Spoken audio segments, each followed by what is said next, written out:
د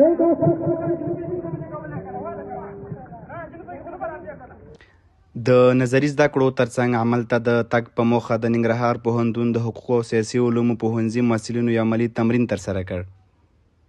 د ننګرهار پوهنتون د حقوقو او سیاسي علومو پوهنځي د قضا او څارنوالۍ څانګې محصلینو د کریمینالوژي یا جرم پوهنې په برخه کې خپل عملي تمرین د تمثیلي صحنو له لارې ترسره کړ.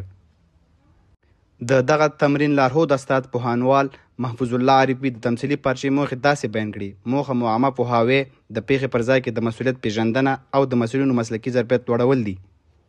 هغه د شاګردانو د ظرفیتونو لوړول چې په دې اعتبار باندې چې دا د رشته ده، دا د مسلک دی، دوی باید په دې اعتبار باندې یو څه حاصل کړي. یعنې موږ عملي محل د واقع ورته تمثیل کړو. په تمرین کې ګډون کوونکو محصلینو وویل چې دې عملي تمرین د جرم پر ځای کې د سمو کړنو، تګلارو، تفاهم پر لارو چارو وپوهول.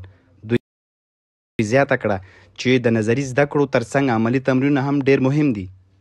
ډېر ګټور دي ځکه چې دوی پوه شول، دوی هم هغه ته واخیستلو چې څنګه د جرم سره واقع شي، څنګه باید په محل کې واقع شي، کوم تګلارې دوی استفاده کړي، کومه چاته زنګ وهي، چا امنیتي ارګانونو سره په کومه رویه سره خبرې وکړي. دا محصلین ډېر وکولی شي پر خپل درسونه باندې ښه پوه شي، ځکه هغه تیوریکي شکل کې چې موږ درسونه لولو موږ پر هغه باندې پوهېږو، ولې که چیرې هغه په عمل کې عملي میدان کې موږ هغه پلي کړو نو دا موږ سره ډېره زیاته مرسته کوي او دا د محصلینو لپاره ډېر خورا مهم هم ده.